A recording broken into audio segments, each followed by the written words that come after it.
conversation to understand as a founder, what motivated you to start this journey way back, I think in 2000s, and how and what kind of impact that you are seeing on ground, in recent years, if you can share that. Yeah. Great, thanks. Yeah, nice to speak with you and good to hear and see you on your entrepreneurial journey.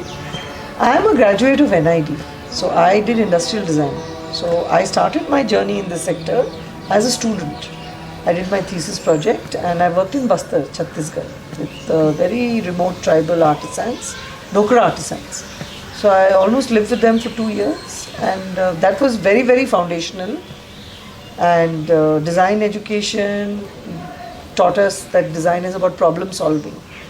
So for me, I really wanted to see how initially as a designer and later on as a social entrepreneur, how we could change the lives of our traditional producers, people who have historically, traditionally been the production base of the country. What were some of the challenges you felt were on the ground, which you saw, from a beneficiary standpoint, and how has your organization tried to kind of, look at solving those? So the biggest challenge I've seen is that though we have the world's largest, strongest, widest workforce in traditional production practices, markets have dramatically changed. Not just what they need, but how they need it. The scale at which they need it. So we have to compete.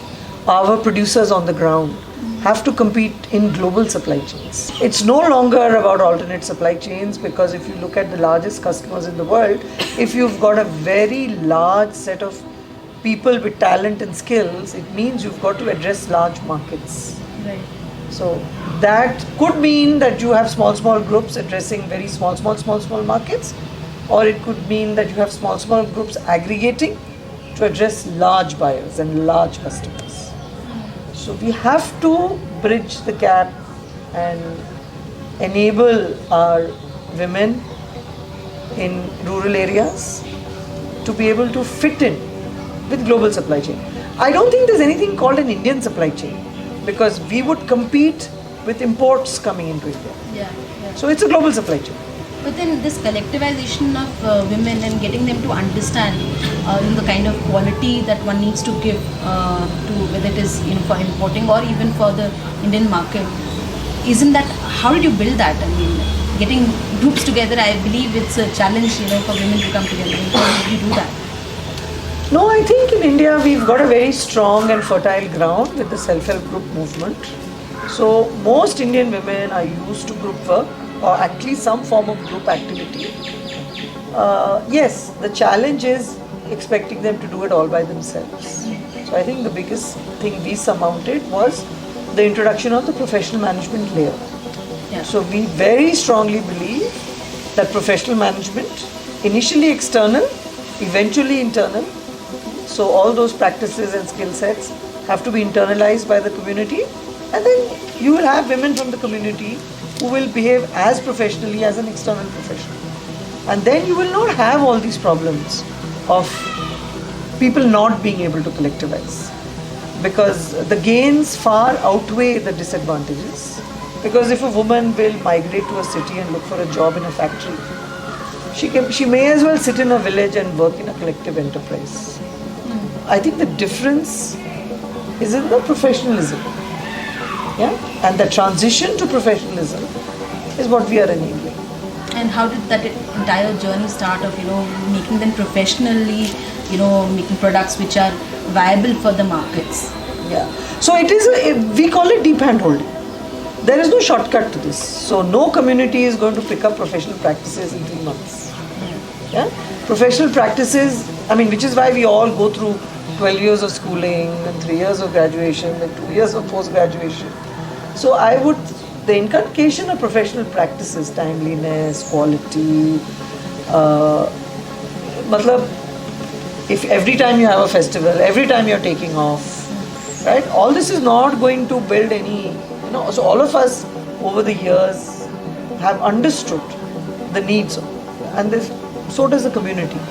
But you've got to engage with them for a minimum of 2 to 3 years with external professionals. So there's a lot of on-the-job learning in community learning. So our professionals, if they're embedded in the community absorbs from them. So it's a question of role play, right? Yeah. You are seeing other women, other people, you're seeing buyers coming in, you're understanding expectation, you're having shipments rejected. Yeah, so they have to go through the whole experience over a few years. And we call that deep handhold. And for that, you have professionals staying with them actually and, kind of demonstrating that, so that there's a mutual learning on both sides. Because I'm sure that, there must be a lot of grassroots learning that, your organization also. It's a complete two-way process, and in the professional journey, what we've understood is that it's very important to build professionals from the community, because outsiders won't stay in the community long enough. Right? So I think that's been the biggest challenge in scale, that no outsider wants to go and live. And we're not talking about living in remote villages, because scale always comes from hub and spoke. So spokes can be remote, but finally everything comes to a hub. And hubs have to be a peri-urban. Yeah? They have to be peri-urban. They can be in small towns, they can be in slightly larger towns. Right? So that's how we design the whole system. Right? But professionals need to be there with the community, even in the spokes, where you could have 50 women in a spoke coming together to work, right?